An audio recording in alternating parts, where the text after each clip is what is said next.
পৃথিবীর মানুষ দেখেছে কার্ল মার্কসের তৈরি সমাজবাদ একটি ব্যর্থ অর্থনীতি, যা পৃথিবীর মানুষের অর্থনৈতিক সমস্যার সমাধান দিতে পারে নাই।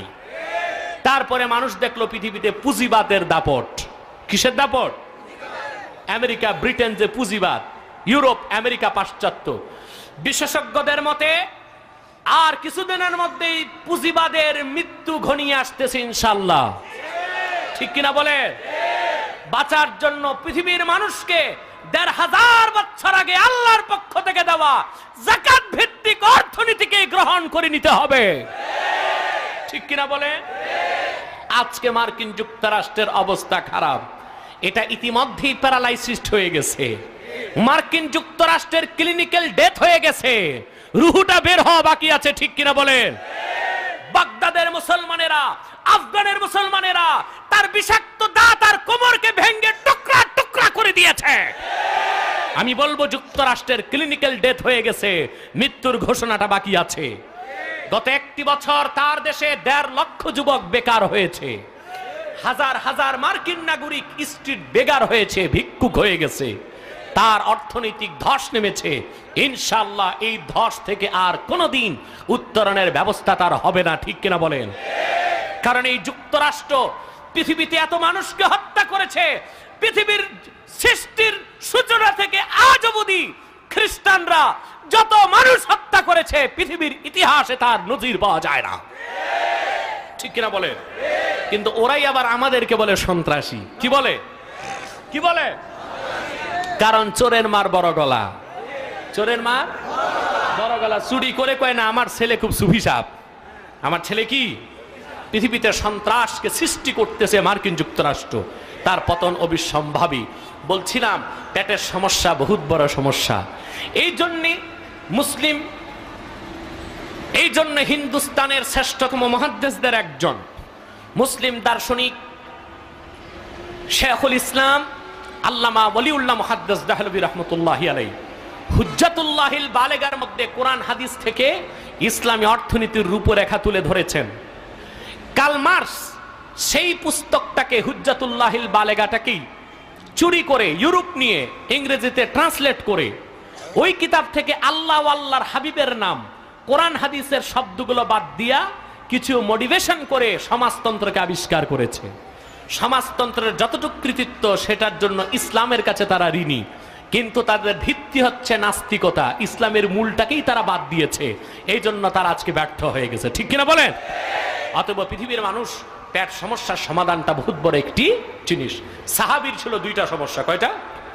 জানবেন কয়টা? ছেলে বন্দি আর পেটে ক্ষুধা। খুব বড় সমস্যা না ছোট সমস্যা? আউফ ইবনে মালিক আল আশজাই স্ত্রী ডাক দিয়ে বললেন, প্রাণের স্বামী ঘরে বসে আছেন কেন? জলদি করে ২টি সমস্যার সমাধানের জন্য রাহমাতুল লিল আলামিন মুহাম্মদ সাল্লাল্লাহু আলাইহি ওয়াসাল্লামের নূরের কদমে চলে যান। আল্লাহ রাব্বুল আলামিন মুহূর্তের মধ্যেই আমাদের পরিবারের দোনোটা সমস্যার সমাধান করে দিবেন। হাদিস সাক্ষী, বুক ভরা কষ্ট আর চোখ ভরা পানি নিয়ে হযরত আউফ ইবনে মালিক আল আশজাই মসজিদ নববীতে আসলেন। আল্লাহর হাবিবের খেদমতে এসে বললেন, ইয়া রাসূলুল্লাহ, ইয়া হাবিবাল্লাহ, আমার সন্তানটারে কয়েকদিন হলো মুশরিকরা নিয়ে বন্দী করে রেখেছে। কি অবস্থায় আছে আমি তো জানি না। কলিজার টুকরা সন্তানের কথাটা মনে হলে আমার কলিজায় আর ব্যথা সহ্য করতে পারি না।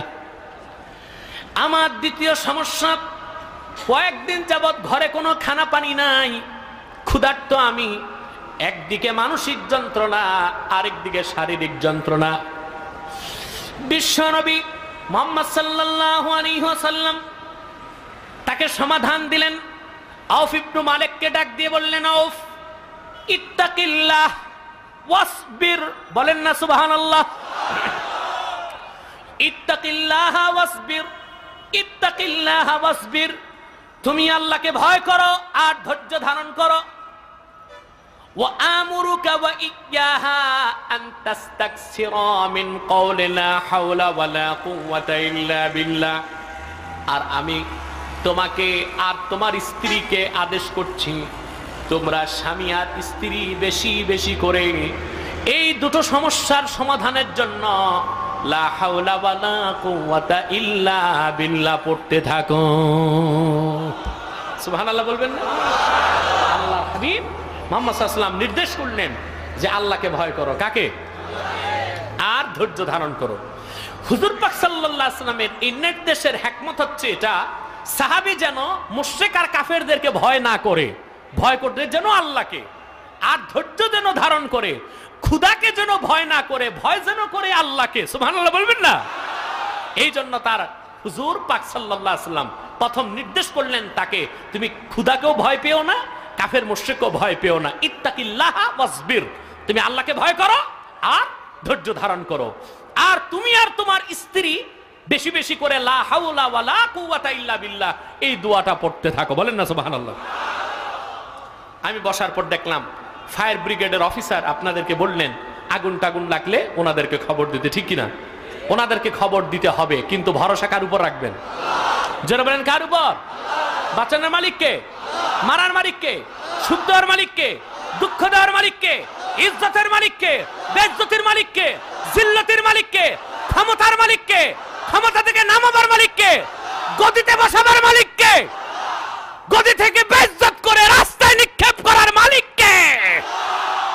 আল্লাহ ভয় করতে হবে কাকে? হুজুর পাক সাল্লাল্লাহু আলাইহি ওয়াসাল্লাম তাকে নসিহত করলেন, চোখের পানি মুছতে মুছতে সাহাবী বাড়িতে আসছেন। সুবহানাল্লাহ। স্ত্রী ডাক দিলেন, স্বামী রাহমাতুল লিল আলামিন বিশ্বনবী মুহাম্মদ সাল্লাল্লাহু আলাইহি ওয়াসাল্লাম কি নির্দেশ করেছেন? তিনি বললেন, আল্লাহর হাবিব আমাকে নির্দেশ করেছেন আল্লাহকে ভয় করার জন্য, যেটা মুত্তাকির কাজ। সুবহানাল্লাহ বলবেন না?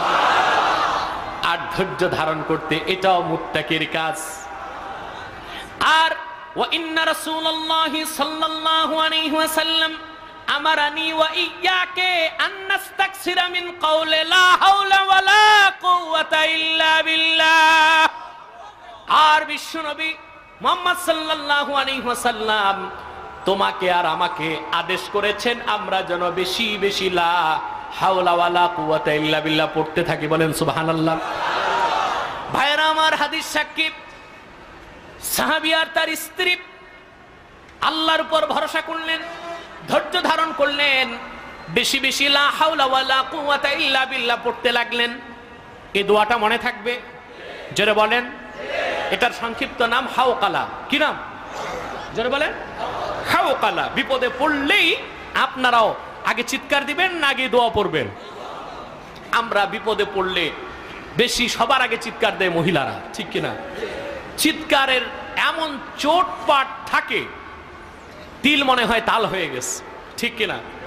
আর মা বোনদের একটা সহজাত অভ্যাস হচ্ছে, ওনারা একজন কান্না করলে আরেকজন কান্না শুরু করে দেন, ঠিক কিনা? এটা একটা মারজে মুতাআদ্দি। এক মহিলার কান্না দেখে 20 জন কান্না শুরু করে দিয়েছে। 20 নাম্বার মহিলাকে যদি জিজ্ঞেস করেন যে বোন আপনি কাঁদছেন কেন, উনি বলবে আমি তো তা জানি না, উনি কাঁদতেছেন ওইটা দেখে আমিও কাঁদতেছি, ঠিক কিনা? বন্ধুরা, চিৎকার করবেন না, ধৈর্য ধারণ করতে হবে বিপদে পড়লে। আর তাওয়াক্কুল করবেন কার উপর? ভরসা কার উপর? ভয় করবেন কাকে? আর দোয়া পড়বেন কোনটা? মনে থাকবে, বিপদ মুক্তির আগ পর্যন্ত পড়তেই থাকবেন। আল্লাহ যেন কবুল করেন আমাদেরকে। বলেন আমিন। ভাইরা আমার, সাহাবী আর তার স্ত্রী লা হাওলা ওয়ালা কুওয়াতা ইল্লা বিল্লাহ পড়া শুরু করলেন। হাদিস সাক্ষী, আল্লাহ রাব্বুল আলামিন নিজের কুদরতে দোনোটা সমস্যার সমাধান করে দিলেন। হাদিস পাকে এসেছে, সাহাবীর সন্তানকে মুশরিকরা মরুভূমির মধ্যে আটকায় রেখেছিল। যেখানে তারা সাহাবীর সন্তানকে বেঁধে রেখেছিল, আল্লাহ পাক কাফের মুশরিকদেরকে ওই সাহাবীর সন্তানের ব্যাপারে গাফেল করে দিলেন, অবচেতন বানায় দিলেন। অবচেতন অবস্থায় তারা ময়দানে পড়ে রইল। সেই সুযোগে সাহাবীর সন্তান হাত ধরে টান দিলেন, তার বাঁধনটা আল্লাহ খুলে দিলেন। পায়ের গিঠের মধ্যে হাত দিলেন, পায়ের বাঁধনটা খুলে গেল। মুক্ত মনে স্বাধীন চিত্তে তিনি বাড়ির দিকে রওনা দিবেন। ভাবতে লাগলেন, কয়েকদিন যাবত আমি বন্দী, আমি কিছু খাই নাই। বাবা বুড়া মানুষ, তিনি কামাই রোজগার করতে পারেন না, ঘরে মনে হয় গেলেও কোনো খানা পানি পাবো না। হাদিস সাক্ষী, মরুভূমির মধ্যে মুশরিকদের হাজার হাজার বকরি ছিল। সুবহানাল্লাহ। আউফ ইবনে মালিক আল আশজাইর সন্তান বাড়ি আসার সময় বকরিগুলোর পিছনে ধাক্কা দিল যে চল আমার সঙ্গে, তোরাও আমার বাড়ি চলে আয়।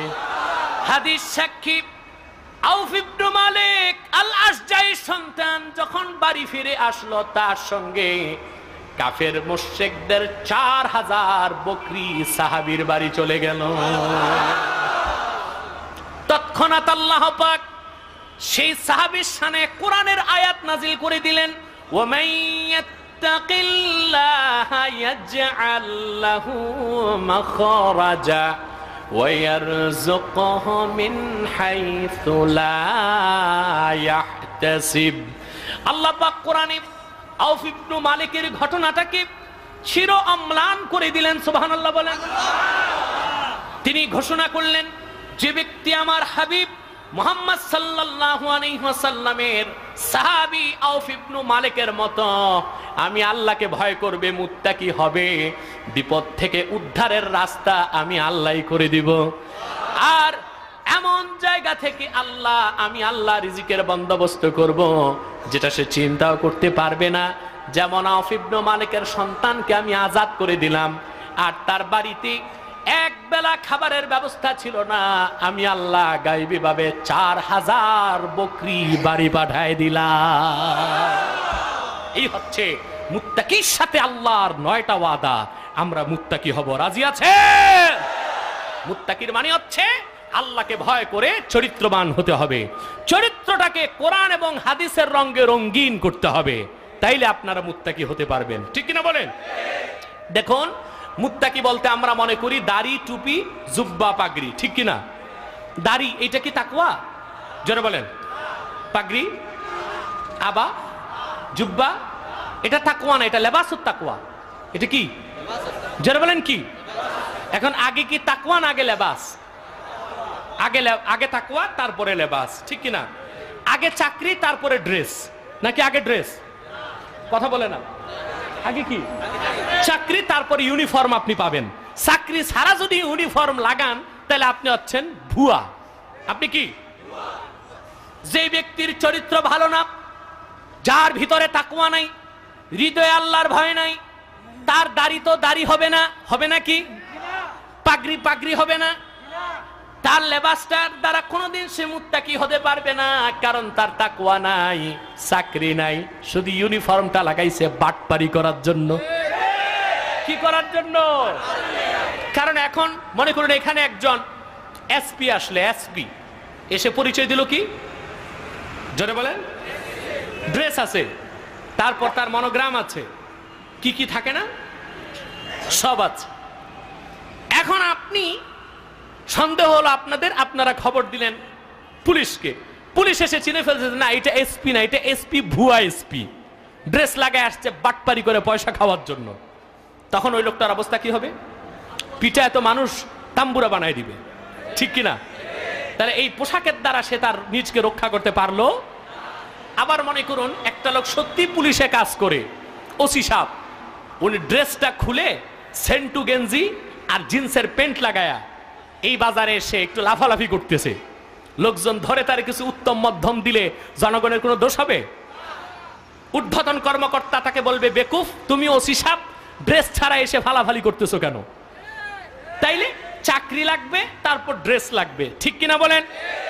এই দাড়ি, টুপি, পাগড়ি, জুব্বা, কুর্তা এটা তো তাকওয়া না, এটা লেবাসুত তাকওয়া। তাকওয়া থাকে হৃদয়ে। সুবহানাল্লাহ বলবেন না? তাকওয়া কই থাকে? সহিহ বুখারীতে আল্লাহর হাবিব বিশ্ব নবী মুহাম্মদ সাল্লাল্লাহু আলাইহি ওয়াসাল্লাম ১৫০০ বছর আগে সাহাবীদেরকে লক্ষ্য করে বলেছেন, আত-তাকওয়া হাহুনা, আত-তাকওয়া হাহুনা, আত-তাকওয়া হাহুনা, ফাআশারা ইলা সাদরিহি সালাসা মাররাত। রাবী বলেন বিশ্বনবী মুহাম্মদ সাল্লাল্লাহু আলাইহি ওয়াসাল্লাম ১৫০০ বছর আগে সাহাবীদেরকে বললেন তাকওয়া এখানে, কন্যা সুবহানাল্লাহ। হুজুর কথাটা ৩ বার বলেছেন, আর নূরের আঙ্গুল দিয়া নিজের নূরের সিনা মোবারকের দিকে 3 বার ইশারা করেছেন। তাকওয়াটা থাকে কোথায়? দাড়িতে না, টুপিতে না, পাগড়িতে না, জুব্বায় না। এটা লেবাসুত তাকওয়া, এটা লাগবে। এটা ছাড়া আবার মাইর খাইতে হবে, ঠিক কিনা বলেন? তবে একেবারে চাকরি ছাড়া, তাকওয়া ছাড়া এটা লাগাইলে ভণ্ড হইতে হবে, ঠিক কিনা বলেন? দোনোটারই গুরুত্ব সমান, দোনোটারই গুরুত্ব সমান। তবে আগে ঠিক করতে হবে কি? তাকওয়া। সেটা থাকে কই? এই বাম বুকের 2 আঙ্গুল নিচে একটা গোশতের টুকরা। এলমে তাসাউফের ভাষায় যাকে বলা হয় লতিফায়ে কলব। কি বলা হয়? লতিফায়ে কলব। এটার আরেক নাম সুলতানুল আলতাফ। সমস্ত লতিফার রাজধানী এটা, বাদশাহ। সুবহানাল্লাহ বলবেন না? একটা মানুষের দেহে 6টা প্রদেশ আছে। কয়টা? যেটার নাম 6 লতিফা। কয় লতিফা? এর মধ্যে ক্যাপিটাল হচ্ছে হৃদয়। ক্যাপিটাল কোনটা? শয়তান বড় চালাক, সে কিন্তু ওই অন্যান্য 5টা লতিফায় যায় না, ঢুকে কই? যারা বলেন কলবে, হৃদয়ে। তার কথা আমি রাজধানী দখল করব, দেশ আমার হয়ে যাবে, ঠিক কিনা? এই জন্য তাকওয়া লাগবে কোথায়? হৃদয়ে। আল্লাহর ভয়কে জাগ্রত করা ছাড়া আপনি মুত্তাকি হতে পারবেন? বন্ধুরা, ভিতরটার নাম সিরাত, বাহিরটার নাম সুরাত, ঠিক কিনা বলেন? আরো জোরে বলেন, ঠিক কিনা? ভিতরটার নাম কি? বাইরেরটার নাম কি? যে লোকটা আল্লাহর ভয়তে ঈমান আনার পর তার সিরাত আর সুরতটাকে, ভিতর আর বাহিরটাকে কোরআন আর হাদিসের রং দিয়া রঙিন করবে, তারই নাম মুত্তাকি। আল্লাহ পাক তার সঙ্গে 9টা ওয়াদা করেছেন, বলেন সুবহানাল্লাহ। তাহলে ভিতর বাহির ঠিক করবেন, কথা বলে না? সবাই রাজি আছেন? আপনি বাহিরটা ঠিক করে ফিটফাট করলেন, ভিতরটা একেবারে বাতিল, গোমরা, নষ্ট, চরিত্রহীন, লাম্পট, লুভি, সুদখোর, ঘুষখোর। আপনার এই দাড়ি টুপির লেবাসে আপনি মুত্তাকি হতে পারবেন? আমরা আল্লাহকে ভয় করতে শিখবো। রাজি আছেন? আল্লাহকে যদি আমরা ভয় করতে পারি তাহলে ইনশাআল্লাহ আমরা সত্যিকার অর্থেই মুত্তাকি হতে পারবো। আল্লাহ যেন আমাদেরকে কবুল করেন। মনে রাখবেন, আজকে বাংলাদেশের জাতীয় সমস্যা হচ্ছে দুর্নীতি। জাতীয় সমস্যা কি? দুর্নীতি মুক্ত বাংলাদেশ গঠন করার জন্য চেষ্টার তো অভাব নাই, চেষ্টার। কিন্তু রোগ যেখানে, সেখানে ওষুধ হচ্ছে না, আর ওষুধ যা দরকার তা দেওয়া হচ্ছে না, ঠিক কিনা বলেন? আজকে স্বাধীনতার স্থপতি বঙ্গবন্ধু দুঃখ করে বলেছিলেন, স্বাধীনতার পর সবাই পায় চোরের, তেলের খনি, সোনার খনি, আমি পেয়েছি চোরের খনি। এই দুঃখটা নিয়েই বঙ্গবন্ধু দুনিয়া থেকে বিদায় নিয়েছে। কিন্তু চোর মুক্ত বাংলাদেশ, দুর্নীতি মুক্ত বাংলাদেশ গঠন করার কোন একটি প্রচেষ্টা বাস্তবায়ন করা হয় নাই। চোর মুক্ত, সন্ত্রাস মুক্ত, চাঁদাবাজ মুক্ত, দুর্নীতি মুক্ত, স্বচ্ছ, পরিচ্ছন্ন, পরিমার্জিত বাংলাদেশ গঠন করতে হলে তাকওয়া ভিত্তিক শিক্ষাকে বাধ্যতামূলক করতে হবে। সচিবকে মুত্তাকি হইতে হবে, এমপিকে মুত্তাকি হইতে হবে, মন্ত্রীকে মুত্তাকি হইতে হবে, ব্যাংকারকে মুত্তাকি হইতে হবে। মুত্তাকি ছাড়া, আল্লাহর ভয়তে ভীত চরিত্রবান ছাড়া দেশের ভাগ্যের পরিবর্তন কোনোদিন সম্ভব, ঠিক কিনা বলেন? আজকে দুর্নীতি করছে কারা? অশিক্ষিত মানুষরা। এদেশে আগে বলা হতো দেশে শিক্ষার হার কম, এজন্য দুর্নীতি বেশি। আমি বলি যে না, দুর্নীতি তো আর অশিক্ষিত মানুষ করে না, শিক্ষিত মানুষ হইলেই দুর্নীতি করা যায়, ঠিক কিনা বলেন? অশিক্ষিত যারা, তারা কি করে? পেটের যন্ত্রণায় তারা পিস্তল নিয়ে মানুষকে ঠ্যাক দেয়, ঠিক কিনা? ঠিক না? ও শিক্ষা দীক্ষা নাই, চাকরি বাকরি নাই, মামু চাচাও নাই যে ঘুষ দিয়া চাকরি নিবে। বাধ্য হয়ে জঠর জ্বালায় ব্যস্ত লোকটা পিস্তল ঠেকিয়ে ডাকাতি করে রাস্তায়। কিন্তু আমরা দেখতে পাচ্ছি যারা master degree holder, PhD holder, honours pass, BCS cadre, বিশ্ববিদ্যালয় পড়ুয়া সুশিক্ষিত মানুষগুলো সচিবের চাকরি নিয়ে সচিবালয়ের চেয়ারে বসে ফাইল ঠেকায় ডাকাতি করে, ঠিক কিনা বলে?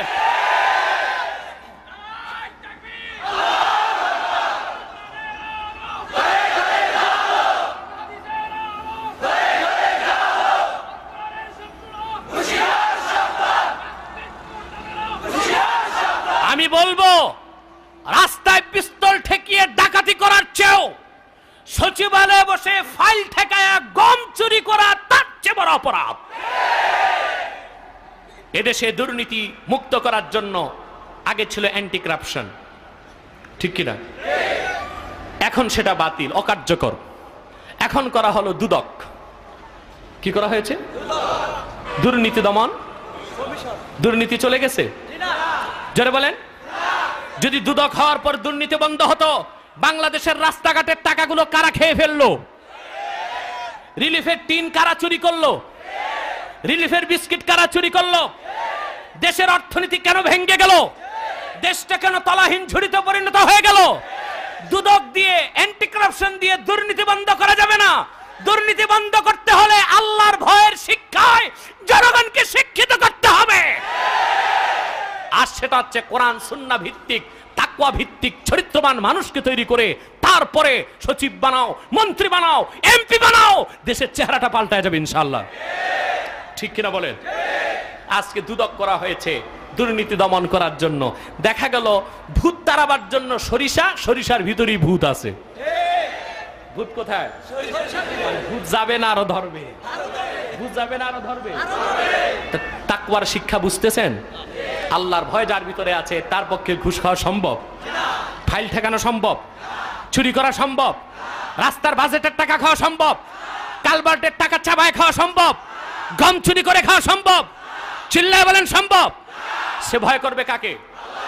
আর যে ভয় করবে অ্যান্টি কারাপশনকে, তার তো ভয় নাই। সে জানে আমি যেমন চোর, ওখানেও বসে আছে ওই রকম ক্যাটাগরির আরেকজন ভদ্র চোর, সে কোনোদিন ছাড়বে। কিন্তু আল্লাহর ভয় আসলে অপরাধ করা সম্ভব। আমি একটি হাদিস শোনাচ্ছি। হযরত ওমর রাদিয়াল্লাহু তাআলা আনহুর কলিজার টুকরা সন্তান আব্দুল্লাহ বিন ওমর, সুবহানাল্লাহ, যেমন বাপ তেমন বেটা, সাহাবী ইবনু সাহাবী। তিনি নিজে সাহাবী, ওনার বাপ হযরত ওমরও সাহাবী, সুবহানাল্লাহ। তিনি একদিন রাস্তা দিয়ে হাঁটতেছেন মক্কা শরীফ।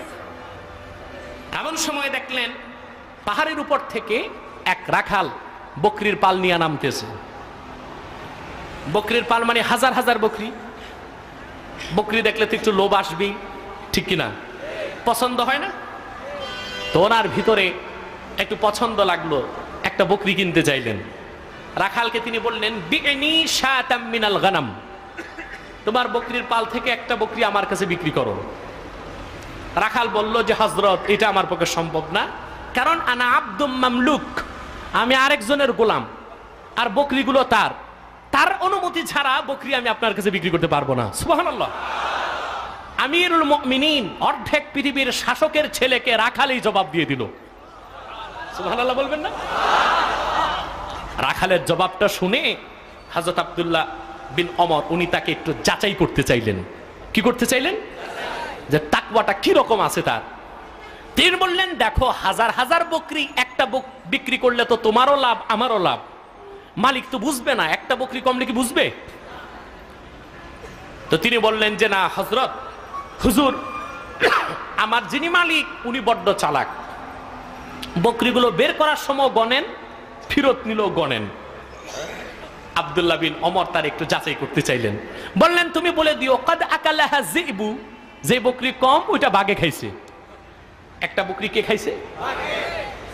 কয় হ্যাঁ, এটা বললে বিশ্বাস করবে, কথা ঠিক। রাখাল বলছে। রাখালটি জবাব দিল, আব্দুল্লাহ বিন ওমর, আমি দুনিয়ার বকরিওয়ালা মালিককে জবাব দিব, একটি বকরি বাঘে খেয়েছে, তাহলে ফাআইনাল্লাহ। দুনিয়ার মালিককে জবাব দিব, বাঘে একটা বকরি খেয়েছে, তাহলে যিনি মালিকুল আমলাক, সব মালিকের মালিক, রাজাধিরাজ, সেই আল্লাহ আমার কোথায়? তার মানে আল্লাহ তো সব জায়গায়। সুবহানাল্লাহ বলবেন না? আল্লাহ আল্লাহ ফাওকাস সামাওয়াতি ওয়াল আরদ, ইলমান এবং কুদরাতান তিনি সব জায়গায়, তার চোখকে ফাঁকি দেওয়া যাবে না। এই টেন্ডেন্সি, এই অনুভূতি যদি আমার দেশের রাষ্ট্রের রাষ্ট্রপ্রধান, কর্মকর্তা, অভিভাবক, প্রশাসকদের থাকতো, বাংলাদেশ থেকে সুদ আর ঘুষ একেবারেই নির্মূল হয়ে যেত। ঠিক কিনা বলেন? হযরত আব্দুল্লাহ বিন ওমর এতটা অবাক হলেন, হাদিসে এসেছে ওয়াকানা ইয়াকুলু মুদ্দাতান তাওয়িলাতান ফাআইনাল্লাহ। হযরত আব্দুল্লাহ বিন ওমরের কথাটা এত দাগ কাটলো হৃদয়ে, জীবনে দীর্ঘ সময় তিনি তসবির মতো রাখালের কথাটা শুধু বলতেন, আইনাল্লাহ, আল্লাহ কোথায়, সব জায়গায় আল্লাহ বলেন সুবহানাল্লাহ। এই অনুভূতি, এই আল্লাহর ভয়টাই মানুষকে অপরাধ থেকে বাঁচায়। এটার নামই তাকওয়া। এটার নাম তাকওয়া। এটা ছাড়া কোনোদিন সুদ ঘুষ দুর্নীতি ছাড়া যাবে? জোরে বলেন যাবে? আজকে আজকে আমাদের দেশে দুর্নীতির জন্য, ঘুষের জন্য দায়ী করা হয় পুলিশকে। কাকে করা হয়? পুলিশকে। আর নিম্ন স্তরের কর্মচারীদেরকে। ঘুষ খাওয়া শিখাচ্ছে তাদেরকে রাষ্ট্র। কে শিখাচ্ছে? রাষ্ট্র ব্যবস্থাটা এমন যে এখানে ঢুকতে হয় ভালো মানুষ হয়ে, বের হইতে হয় চোর হয়ে। আজ থেকে বিগত গভর্নমেন্টের আমলে, আরো আগে 15-20 বছর আগে ট্রাফিক সার্জেন্টে চাকরি দেওয়া হলো। কিসে? এক একজন সার্জেন্ট ঘুষ দিল 8 লাখ টাকা। কত টাকা? 8 লাখ টাকা মন্ত্রীকে ঘুষ দিয়ে চাকরি পাইল। এই ট্রাফিক অফিসার গরিবের সন্তান, পড়াশোনা করতে তার লক্ষ লক্ষ টাকা লেগেছে, ঠিক কিনা? 8 লাখ টাকা দিতে তার বাপ দাদার জমিনটা বিক্রি করে কাঙ্গাল হয়ে আসতে হয়েছে। এই লোকটাকে সরকার যে বেতন দেয় তা দিয়া তো সারা জীবনও তার 8 লাখ টাকায় উঠবে না, তো বেতন, পেনশন আর বোনাস কবে? লোকটা বাধ্য হয়ে তখন ঘুষ খাবে, ঠিক কিনা বলেন? ঘুষ খাবার জন্য তাকে ঠেলে দিল গভর্নমেন্ট, রাষ্ট্র ব্যবস্থা। আমি ইন্ডিভিজুয়ালি কোনো রাজনৈতিক দল বা রাষ্ট্রপ্রধানদেরকে বলছি না, এটা সামগ্রিকভাবে বাংলাদেশের চিত্র, ঠিক কিনা বলেন? কারো পক্ষে দুর্নীতিমুক্ত সমাজ গঠন সম্ভব হচ্ছে না। দুর্নীতিমুক্ত সমাজ গঠন করতে হলে আল্লাহওয়ালা মুত্তাকি বান্দাদের দরকার আছে, যাদের আকীদা হবে আহলুস সুন্নাহ ওয়াল জামাতের আকীদা, আর যাদের মাসলাক হবে আহলুস সুন্নাহ ওয়াল জামাতের মাসলাক, ঠিক কিনা বলেন? এছাড়া কোনোদিন সম্ভব নয়। আমরা মুত্তাকি হব, আল্লাহকে ভয় করব, তাহলে আমরা ইহকাল ও পরকালে মুক্তি লাভ করব। আল্লাহ পাক যেন আমাদেরকে তৌফিক দান করেন, বলুন আল্লাহুম্মা আমিন। সাদাকাল্লাহুল আযীম ওয়া সাদাকা রাসূলুহুন নবিয়্যুল কারীম ওয়া নাহনু আলা যালিকা মিনাশ শাহিদিন ওয়াশ শাকিরিন ওয়া আলহামদুলিল্লাহি রাব্বিল আলামিন। প্রায় 10:30 বেজে গিয়েছে। বসেন, মুনাজাত না করে একটা মানুষ উঠবেন না। এত ব্যস্ততা, আপনার ব্যস্ততা এত বেশি হয়ে যায় না যে মুনাজাত না করেই চলে যেতে হবে। অতিরিক্ত ব্যস্ততা আবার কিছুই না, ঠিক কিনা? একটা লোক মুনাজাত না করে পুরা কপাল নিয়ে যাবেন না। আমি সময় তো 8টা থেকে 10টা, আজকে একটু লেটে বসাতে 10:30 পর্যন্ত আমি আপনাদেরকে কষ্ট দিলাম। বন্ধুরা, আমি মুনাজাতের আগে আপনাদেরকে একটু কাফের বেঈমানদের ব্যাপারে সাবধান করে দিব, যেটা আমি সব সময় করে দেই। তারও আগে আমরা একটু জিকির করে নিব। মহাব্বতের সাথে জোরে জোরে জিকির করবেন। যারা দাঁড়িয়ে আছেন বসে যান। লা ইলাহা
লা ইলাহা ইল্লাল্লাহু মুহাম্মাদুর রাসূলুল্লাহ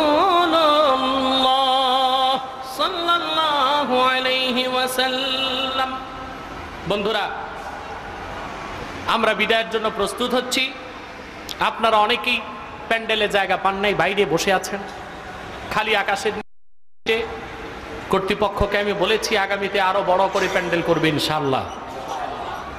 বন্ধুরা, বিদায় বেলা আমি একটি বিষয় আপনাদেরকে সব সময় সাবধান এবং সতর্ক করে দেই। বুঝতেই পারছেন কি, কিন্তু দলীয় পরিচয় আমরা কেউ এখানে আসি নাই, ঠিক কিনা? আমরা কোনো দলের পরিচয় এসেছি? আমরা এখানে এসেছি আমাদের একটা পরিচয়, আমরা মুসলমান। যদি দলীয় পরিচয় আসতাম, প্যান্ডেল একটা হতো না চারটা। আওয়ামী লীগ এক প্যান্ডেল, বিএনপি একটায়, জামাত একটায়, জাতীয় পার্টি আরেকটায়। এক প্যান্ডেলের লোক আরেক প্যান্ডেলে ঢুকলি ঠ্যাঙ্গি দিত বাড়ি, খবিস তুই তোর প্যান্ডেলে থাক, তুই আমাদেরটায় ঢুকেছিস কেন, ঠিক কিনা? এইরকম অপ্রীতিকর কোনো ঘটনার সৃষ্টি এখানে হয়নি, কারণ এখানে দল টল সব বাদ দিয়ে আমরা একটি পরিচয় এসেছি, আমরা মুসলমান। আমার অনুরোধ এটাই, আমার কঠিন হুঁশিয়ারি আপনাদের কাছে এটাই, সমস্ত দুনিয়ার কাফের মুশরিক আমাদের মুসলমানদের বিরুদ্ধে তো এক হয়ে গেল, তাহলে কাফের মুশরিকদের বিরুদ্ধে আমরা সকল দলের মুসলমান কেন এক হব না? এক হতে হবে কিনা বলেন? বাংলাদেশে সবচেয়ে বড় কাফের হচ্ছে কাদিয়ানি কুত্তারা। কাদিয়ানিরা শেষ দরজার কুখ্যাত কাফের। তাদেরকে যারা কাফের বলবে না, তারাও শেষ দরজার কুখ্যাত কাফের, কারণ তারা আমাদের বিশ্বনবী হযরত মুহাম্মদ সাল্লাল্লাহু আলাইহি সাল্লামকে শেষ নবী বলে স্বীকার করে না। চিল্লায় বলেন নাউজুবিল্লাহ। এই জন্য তারা কাফের। তারা কি? মুসলমানদের মতো তারা অন্য মানুষকে ধোঁকা দিয়ে প্রতারণা করে কাফের বানাবার জন্য মুসলমানদের মতো দাড়ি রাখে, টুপি লাগায়, মুসলমানদের মতো নাম রাখে, তাই বলে তারা মুসলমান হতে পারে না। ঈমান ছাড়া দাড়ি রাখলে, টুপি লাগালে কেউ কোনোদিন মুসলমান হতে পারে না। ঈমান ছাড়া দাড়ি রাখলে কেউ যদি মুসলমান হতো, তো রবীন্দ্রনাথ ঠাকুরের চেয়ে বড় মুসলমান আর কারে বলতেন? এই বেটার দাড়ি ছিল 18 ইঞ্চি লম্বা। দাড়ি তো দাড়ি না, যেন সুন্দরবনের একখণ্ড জঙ্গল। 2-4টা ইঁদুর বাদুর চামচিকা লুকায় থাকলে দেখাও যাইতো না। কোদাল দিয়া চাইসা পাল্লায় ওজনে দিলে আধা মনের কম হইতো না। কিন্তু সে ছিল কি? জোরে বলেন, জোরে বলেন, কি ছিল?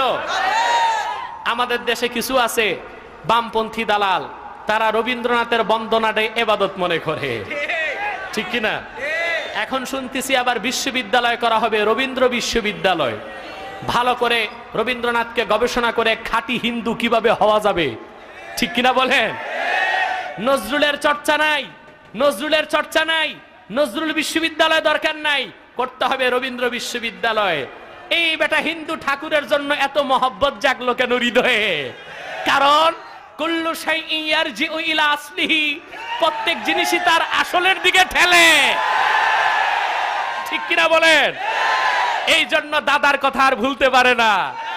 অথচ ইতিহাস সাক্ষী, এই রবীন্দ্রনাথ তার কবিতার মধ্যে মুসলমানদেরকে কটাক্ষ করে জবন বলেছে।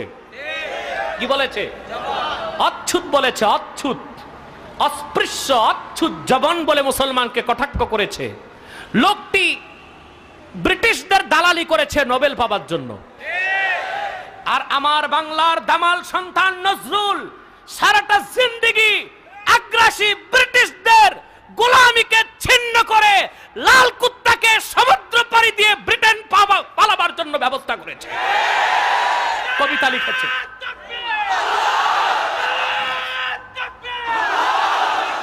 নজরুল সারা জীবন সংগ্রাম করেছে, ঠিক কিনা? আমার বোধগম্য হয় না নজরুলের কবিতাটারে জাতীয় সঙ্গীত করলে কি সমস্যাটা ছিল। দাদার কবিতা এত ভালো লাগলো কেন, এটা বুঝে আসে না, ঠিক কিনা? বুঝে আসবে না কেন? প্রত্যেক জিনিসে তার আসলের দিকে ফিরে, ঠিক কিনা? কথা বুঝে আসে? সব কি লোকমা বানায় খাওয়াই দিতে হবে, না কিছু বুঝেও নিতে হবে? কারণ যদি আপনি বেয়াকল হন তা আমার কিছু করার নাই, কিছু বুঝেও নিতে হবে। বন্ধুরা, বলছিলাম রবীন্দ্রনাথ তার কবিতায় যা কিছু করছে ব্রিটিশদের রাজি খুশির জন্য। কারণ হিন্দুরা ব্রিটিশদেরকে দেবতা মনে করে, কারণ ওই ব্রিটিশ ওদের দেবতারা না আসলে মুসলিম শাসন থেকে হিন্দুস্তানকে বঞ্চিত করা যেত না, ঠিক কিনা? ওরা মনে করে ব্রিটিশরা এসেছে বলেই তো ভারতটা আমরা পেয়েছি। এই জন্য রবীন্দ্রনাথও ব্রিটিশদের খুব দালালি করত। আমি একটা ইতিহাস পড়েছি, রবীন্দ্রনাথ আর নজরুল রেলে উঠছে, কলকাতা থেকে বর্ধমান যাবে। কোথায়? এমন সময় ওই একটা স্টেশন আছে পুরুলিয়া, ওই স্টেশনে রেল যখন থামছে এক ইংরেজ উঠছে, পুরা একেবারে সাদা ভল্লুক পাঠাটা উঠে সিটে বসছে। নজরুল তার রক্তের প্রত্যেকটা কোণায় স্বদেশ প্রীতি আর জাতীয়তার জন্য আন্দোলন ছিল, দেখে তার চোখ লাল হয়ে গেল। ক্ষোভে আর দুঃখে নজরুল বললেন, গাধাটা রেলে উঠলো আমাদের কম্পার্টমেন্টে। ইংরেজ বুঝে নাই, ওর যে দোবাসী সে বুঝে গেছে যে ইংরেজ সাহেবরে গাধা বলছে। ইংরেজ তো খেপে গেছে, হ্যাঁ আমারে গাধা বলছো। রবীন্দ্রনাথ ওর তো পেশাব হয়ে যাওয়ার অবস্থা, কাঁপতেছে, কাই হায় দেবতা তো আজকে নারাজ হয়ে যাবে। নজরুল তুমি করলা কি? কয় রাখো রাখো, আমি সাহিত্যের পেজ দিয়া কথাটারে একটু ঘুরায় দিই। রবীন্দ্রনাথ কয় না, নজরুল গাধা মানি ওই সার পায়ে হাঁটে, ওই গাধা কয় নাই তো। গা মানি শরীর, ধা মানি ধবল, সাদা শরীর, এটারই গাধা বলছে। নজরুল কয় না না, ওই গাধা বলি নাই, আমি ওই জঙ্গলের গাধা বলছি। রবীন্দ্রনাথ পাছায় চিমটি দেয় আর করছে, চুপ থাক, আমার নোবেল এখনো পাই নাই। সেই রবীন্দ্রনাথ নিয়ে আমরা বড় পূজা দেওয়ায় ব্যস্ত বাংলাদেশের কিছু বুদ্ধিজীবী বামপন্থী নাস্তিক।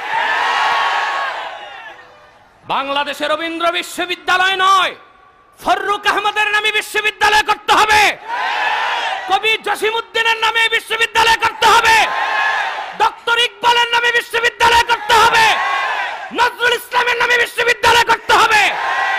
রবীন্দ্র বিশ্ববিদ্যালয় তো হিন্দুরা করেই রেখেছে। এই দেশের মুসলমানের টাকায় রবীন্দ্র বিশ্ববিদ্যালয় করার হিম্মতটা কে দিল?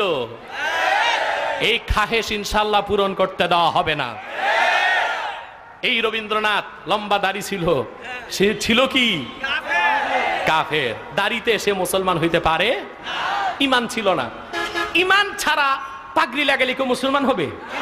ভারতের বর্তমান প্রধানমন্ত্রী ডক্টর মনমোহন বাবু মাথায় কি পাগড়ি না ডেক্সি? থোথায় সাদা দাড়ি, পায়জামা পাঞ্জাবি, লম্বা শেরওয়ানি, নাগরা জুতা লাগায় হাঁটে। লোকটা কি?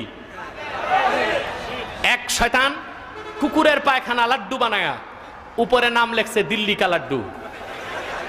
এটা দিল্লির লাড্ডু হবে? ডিব্বাবর্তী পাতলা পায়খানা উপরে নাম লেখছে বগুড়ার দই। এটা বগুড়ার দই হবে?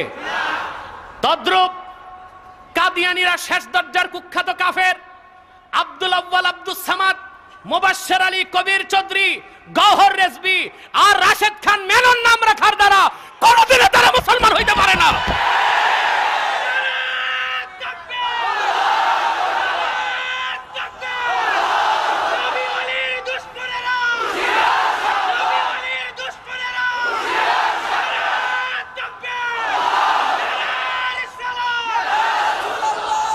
ভাইরা, বেঈমান বেঈমান মুসলমানের নাম রাখলে মুসলমান হইতে পারে না, ঠিক কিনা? তুমি একটু পিছনে আসো। বেঈমান মুসলমানের নাম রাখলে কোনোদিন মুসলমান হতে পারবে না, ঠিক কিনা বলেন? ভাইরা আমার, বন্ধুরা আমার, আমার আল্লাহ এবং নবীজি আমার বিশ্ব নবী হযরত মুহাম্মদ সাল্লাল্লাহু আলাইহি সাল্লামের ইসলাম ও কোরআনের হাজার হাজার হাজার বছর পরে বর্তমান ভারতের কুখ্যাত পাঞ্জাবের, কুখ্যাত গুরুদাসপুরের, কুখ্যাত কাদিয়ানে ইংরেজ আমলে কুত্তা মিথ্যা নবুয়ত দাবি করেছে। জোরে বলেন নাউজুবিল্লাহ। কাদিয়ানের কাজ্জাব মিথ্যা নবুয়তের দাবিদার, সেই কুখ্যাত কুকুরটার নাম রেখেছিল তার বাপ মির্জা গোলাম আহমদ কাদিয়ানি। সাবধান সাবধান, কাদিয়ানের কাজ্জাব মিথ্যা নবুয়তের দাবিদার মির্জা গোলাম শয়তান কাদিয়ানিকে গোলাম আহমদ বলা যাবে না, কারণ গোলাম আহমদ অর্থ হচ্ছে আহমদ এর গোলাম।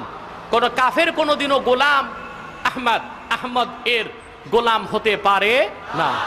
আর কাদিয়ানের কাজ্জাব মিথ্যা নবুয়তের দাবিদার মির্জা গোলাম শয়তান কাদিয়ানি, সে ছিল শেষ দরজার কুখ্যাত কাফের।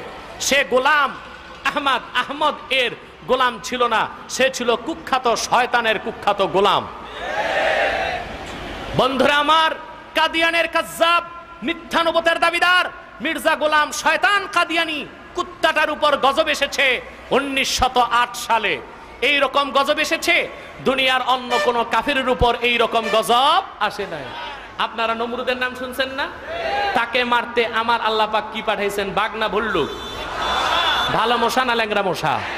নাক দিয়ে ঢুকছে, মাথায় দিছে কামড়, কয় বাঁচাও। দেহরক্ষী দৌড়ে আসছে, কয় স্যার কি হয়েছে? কয় নাক দিয়ে মশা ঢুকছে। কয় কি করব? কয় মাথায় পিটাও। কয় কি দিয়ে? কয় যা পাও তাই দিয়ে। দেহরক্ষী লম্বা এক জোড়া জুতা এনে শুরু করছে মাথায় স্যান্ডেলাইজ। কয় জোরে দাও। কয় স্যার আর জোর নাই। কয় তোর আছে যত জোর তা দিয়ে মাথায় বাড়ি দে। বিরক্তির চোটে ঠাস করে দিচ্ছে এক বাড়ি, মাথা ফেটে চুরমার হয়ে গেছে। ল্যাংরা মশা তো ফুস করে বের হয়ে গেছে। মশা কয় তোর মাথা ফাটে ফাটুক, আল্লাহ আমারে বাঁচাই দিস। কাফেরকে জুতা দিয়া পিটায়া জাহান্নামে পাঠাবার শাস্তি কি আল্লাহ ছেড়ে দিয়েছেন? আমরা দেখেছি নমরুদের উত্তরসূরি মার্কিন যুক্তরাষ্ট্রের সাবেক প্রেসিডেন্ট খুনি বুশকে আল্লাহ পাক গাউসে পাকের পাক জমিন বাগদাদ থেকে জুতা দিয়া পিটায়া বহিষ্কার করেছে। জুতা খেয়ে শয়তান কি বলছে? আমি কিছুই মনে করি না। মনে মনে কয় মুসলমান আমারে মারার আর কিছু পাইলা না।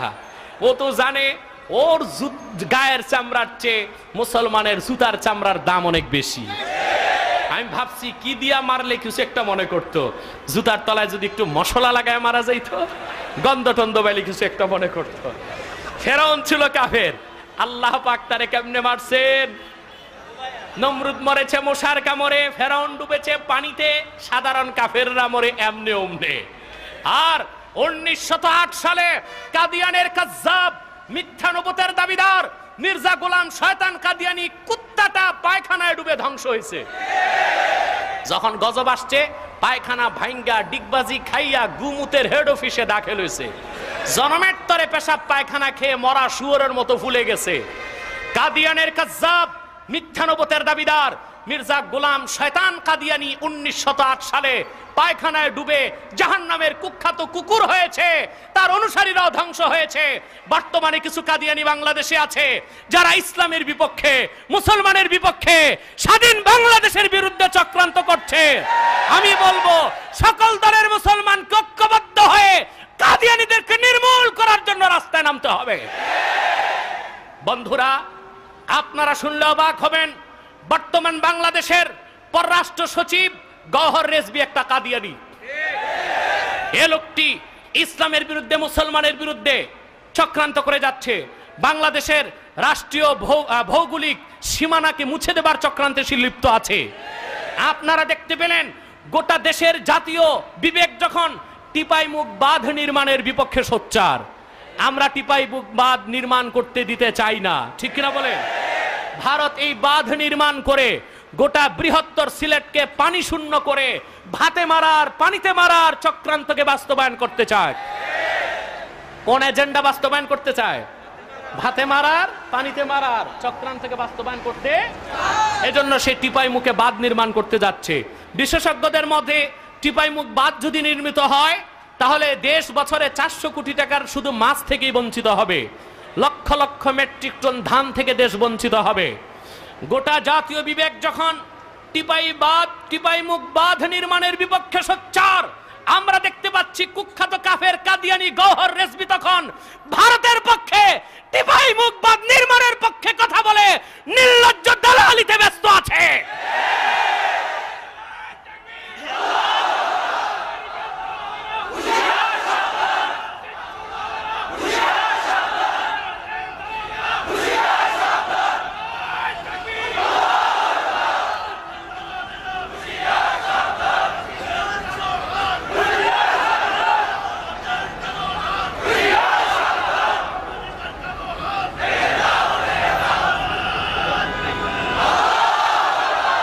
বন্ধুরা, বাংলাদেশে সাবেক রাজনৈতিক উপদেষ্টা ডাক্তার এস এ মালেক একটা কাদিয়ানি, সাবেক আইনমন্ত্রী মির্জা গোলাম হাফিজ ছিল কাদিয়ানি, সাবেক শিক্ষা কমিশনের চেয়ারম্যান কবির চৌধুরী একটা কাদিয়ানি ছিল, ইতিমধ্যেই জাহান্নামের চৌরাস্তায় চলে গেছে সে।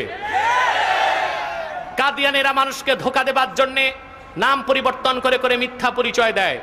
কখনো নিজেদের পরিচয় দেয় আহমদি জামাত, কখনো বলে আহমদিয়া জামাত, কখনো বলে আহমদি সম্প্রদায়, কখনো বলে আহমদিয়া সম্প্রদায়, কখনো বলে আহমদি মুসলমান, কখনো বলে আহমদিয়া মুসলমান।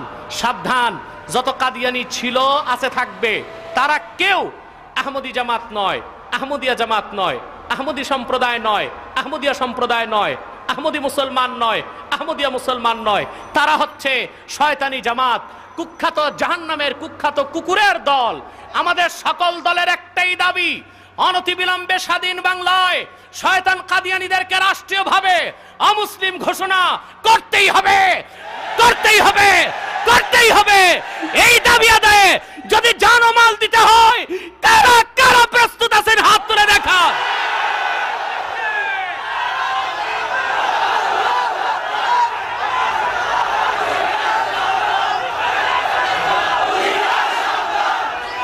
বন্ধুরা, আপনাদের এই অধম পাপী ভাই যদি এই কুখ্যাত কাফেরদের বিরুদ্ধে ঢাকা শহরে আপনাদেরকে আহ্বান করে, কারা কারা জানমাল নিয়ে তৈরি আছেন?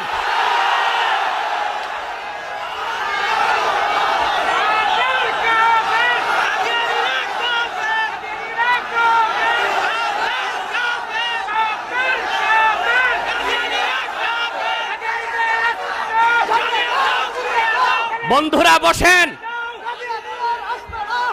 আজকে বন্ধুরা,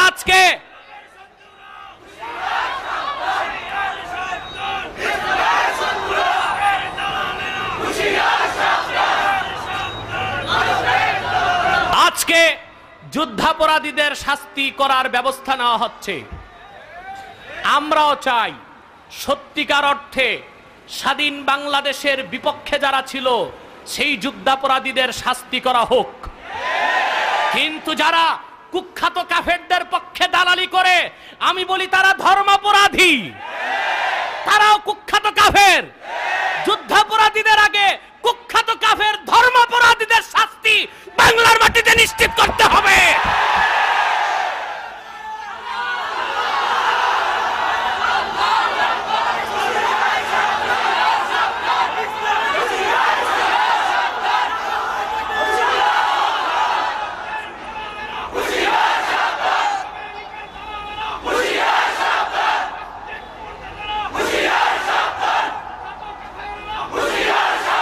বন্ধুরা বন্ধুরা বন্ধুরা আমার স্পষ্ট বলছি, শয়তান কাদিয়ানীদের কোন পণ্যদ্রব্য ধরবেন না, কিনবেন না, বেচবেন না। ওদের চারটা জিনিস বাজারে বেশি পাওয়া যায়। একটা হচ্ছে প্রাণ কোম্পানির যত জিনিস এই শয়তানদের, সেজান কোম্পানির জুস এই শয়তানদের, RFL এর টিউবওয়েল পাইপ প্লাস্টিক এই শয়তানদের, প্রথম আলো নামের কুখ্যাত জঘন্য প্রথম অন্ধকার পত্রিকা তাদের। এই চারটা জিনিস ধরবেন না, কিনবেন না, বেচবেন না। রাজি আছেন? কারা কারা হাত তুলে দেখান। বন্ধুরা, বিদায় বেলা আমি একটি আর্টস পেশ করছি। হারাম থেকে দূরে থাকার চেষ্টা করবেন। রাজি আছেন?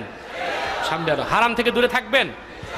দেশে এখন হারামখোর বেড়ে গেছে, বিভিন্ন নামে হারাম সমাজে ঢুকতেছে। সুদের নাম হয়েছে খুদ, কি হয়েছে? ইন্স্যুরেন্সের নামে, MLM মাল্টি লেভেল মার্কেটিং এর নামে, ডেস্টিনির নামে আজকে হারাম সমাজের মানুষের রন্ধে রন্ধে ঢুকে যাচ্ছে। বড়ই আফসোস, গোটা দেশব্যাপী আলেমরা বলছেন হারাম খাবেন না, কিন্তু কি কি হারাম তা তো আর বলছেন না। ঠিক কিনা? কি কি হারাম তা তো আর, ঠিক কিনা বলেন? বসে না, কি কি হারাম তার বলছেন, কথা বুঝতেছেন?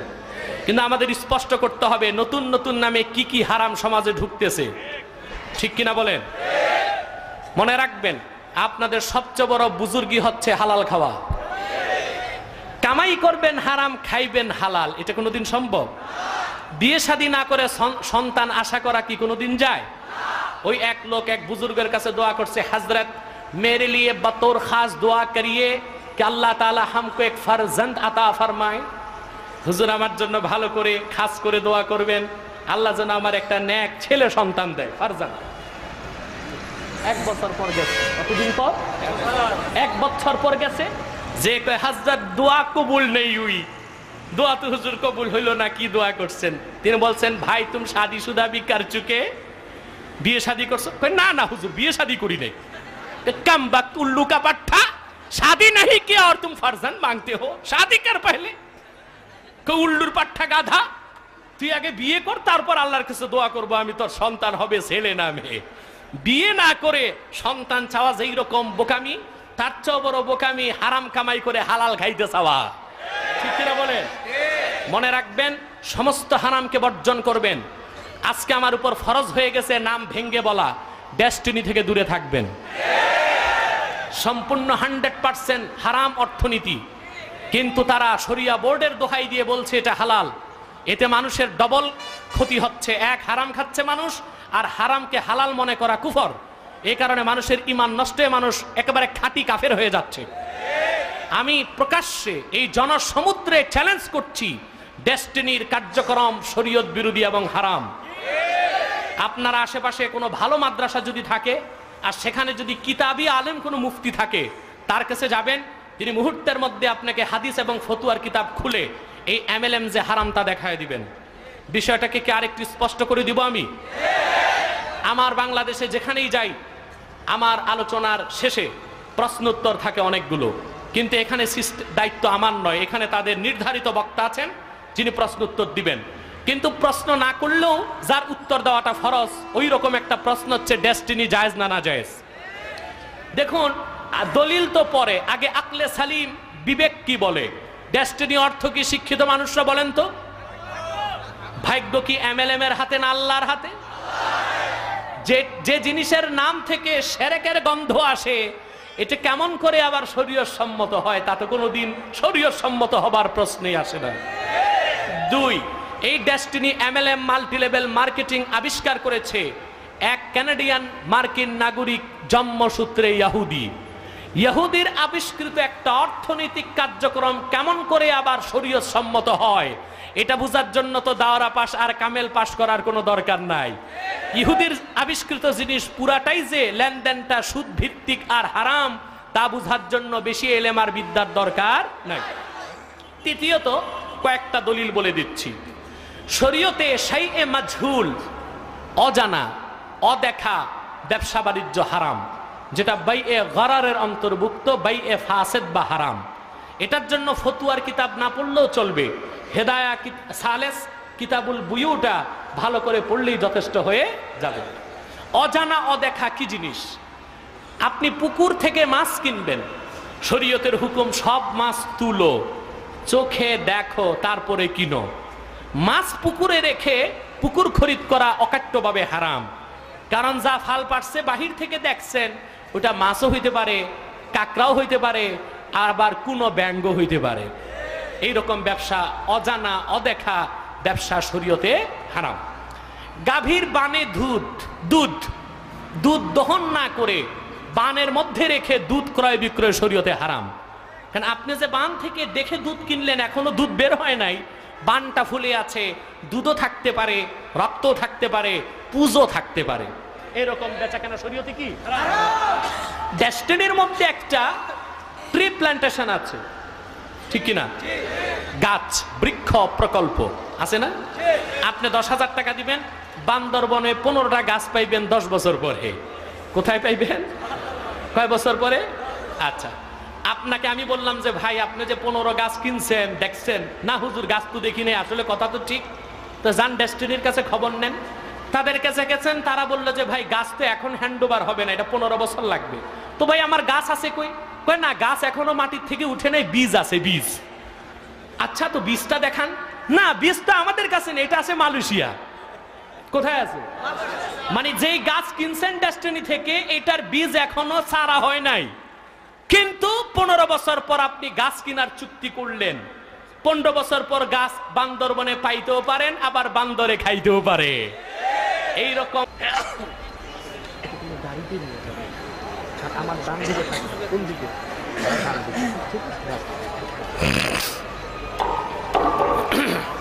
সম্মানিত সুধী মণ্ডলী, আগামীকাল সৈয়দ মুফতি এনায়েতুল আব্বাস সাহেবকে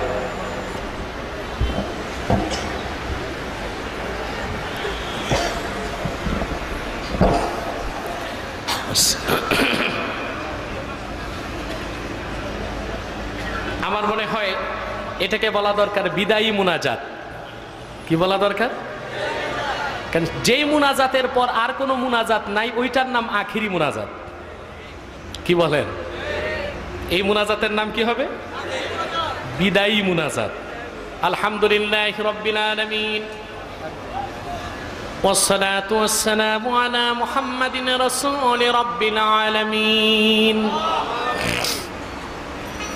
اللهم ربنا آتنا في الدنيا حسنة وفي الآخرة حسنة وقنا عذاب النار ربنا ظلمنا أنفسنا وإن لم تغفر لنا وترحمنا لنكونن من الخاسرين ربنا لا تزغ قلوبنا بعد إذ هديتنا وهب لنا من لدنك رحمة إنك أنت الوهاب واعف عنا واغفر لنا وارحمنا وكفر عنا سيئاتنا وتوفنا مع الأبرار আল্লাহ পাক পবিত্র ঈদে মিলাদুন নবী সাল্লাল্লাহু আলাইহি ওয়াসাল্লাম উপলক্ষে 12 দিন ব্যাপী ইসলামী মহাসম্মেলনের আজকের 7ম দিনে তোমার হাজার হাজার বান্দা নিয়া দুটো হাত পেতে দিয়েছি।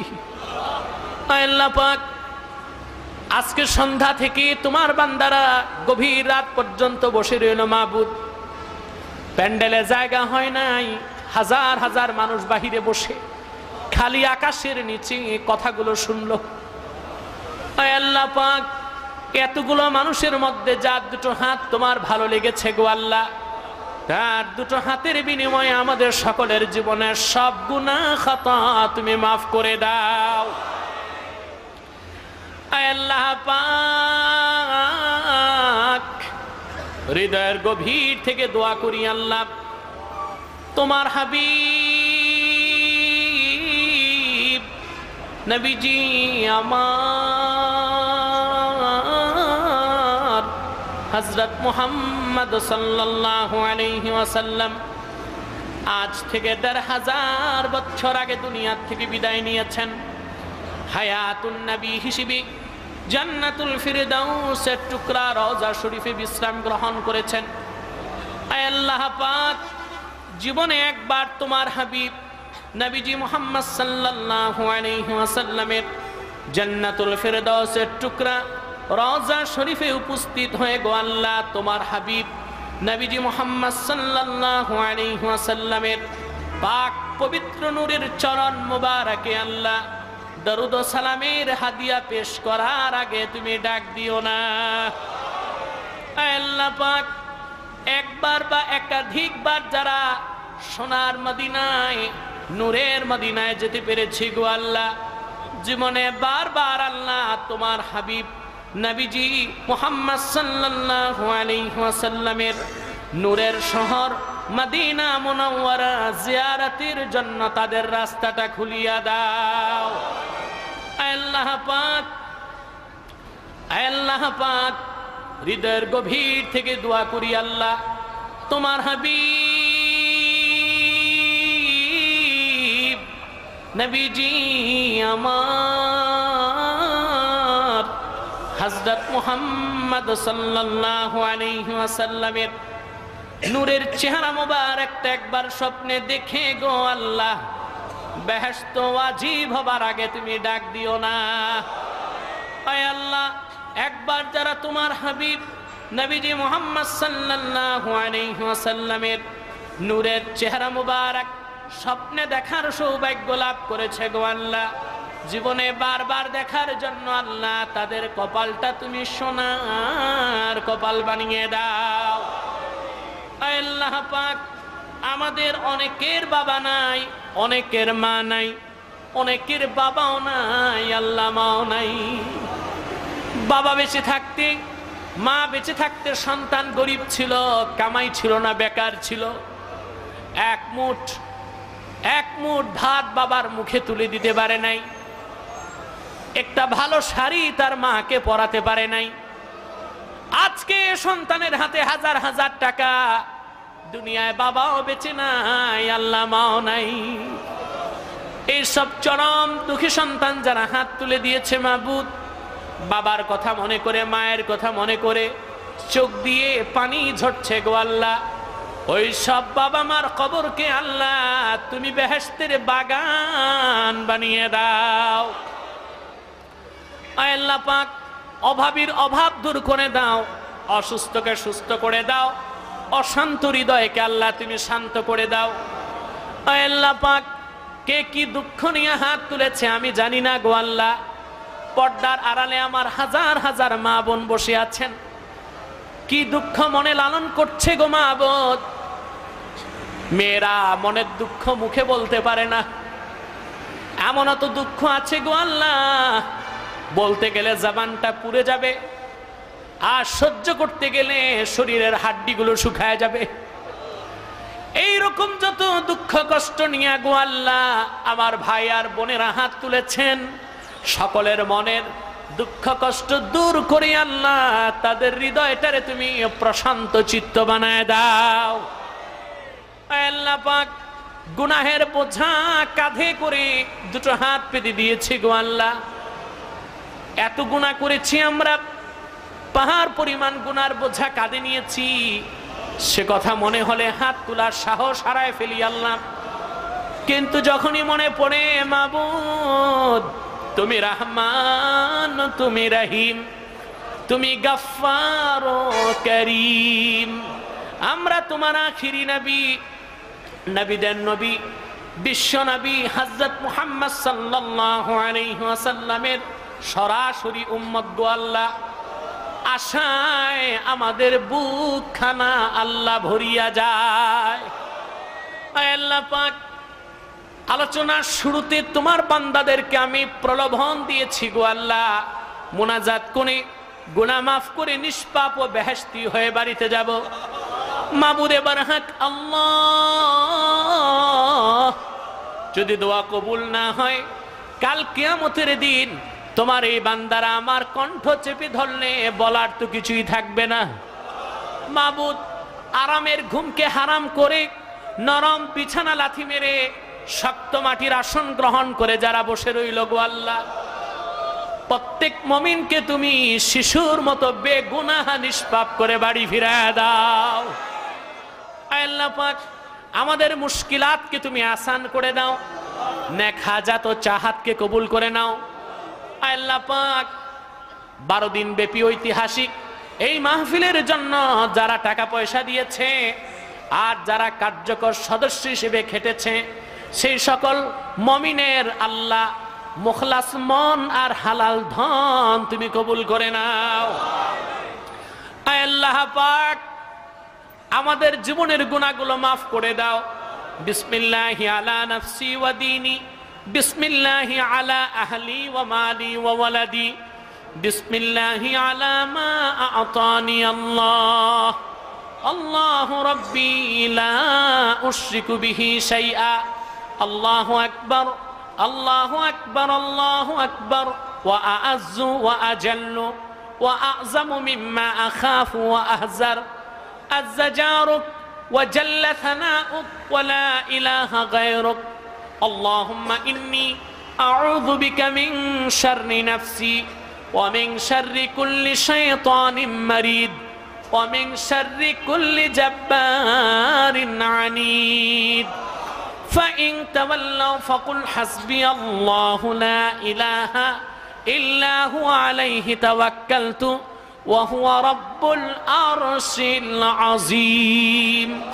إن ولي الله الذي نزل الكتاب وهو يتولى الصالحين. اللهم انصرنا على القوم الكافرين المرتدين المخزلين. اللهم اخذل من خذل دين محمد صلى الله عليه وسلم واخذل من أنكر توحيدك ورسالة نبيك وعقيدة ختم النبوة ولا تجعلنا منهم ولا تجعلنا منهم ولا تجعلنا منهم اللهم انصر المؤمنين المسلمين اللهم ارحم المسلمين المؤمنين اللهم تقبل شهداء المؤمنين المسلمين الذين استشهدوا في سبيلك في الأفغان والكشمير والبغداد والليبيا الطرابلسية يا رب العالمين يا أكرم الأكرمين ويا أحسن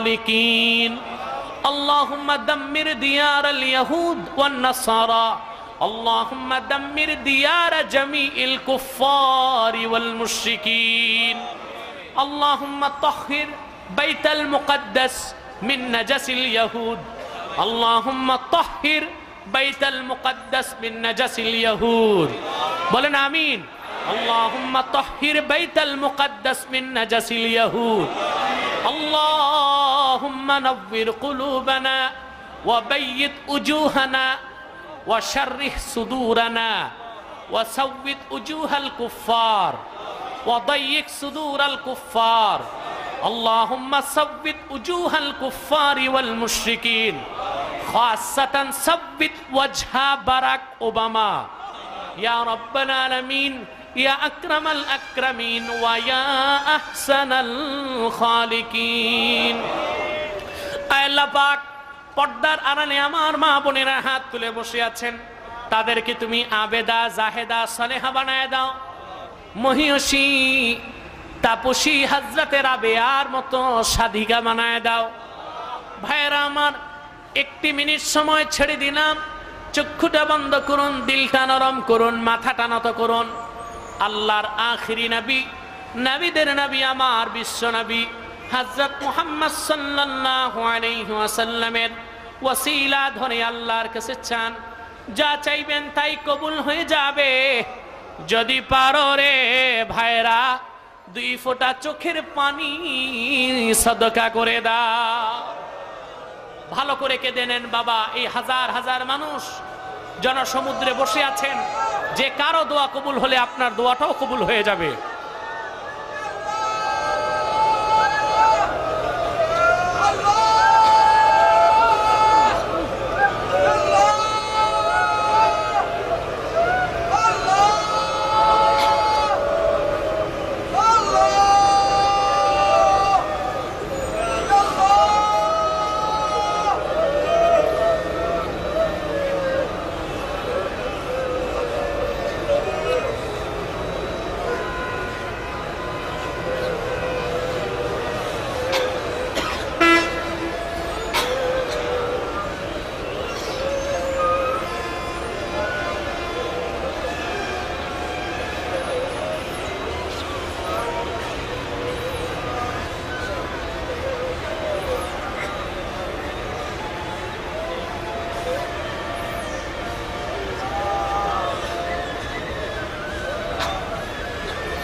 نتوسل إليك بوسيلة حبيبك المحترم نبيك الخاتم سيدنا إمامنا محمد بن عبد الله نبي الله رسول الله صلى الله عليه وسلم الذي أكملت به قصر النبوة وحكمت أن لا نبي بعده وأعلنت في القرآن بالبرهان أن محمدا صلى الله عليه وسلم خاتم النبيين والمرسلين قبل 1400 سنة.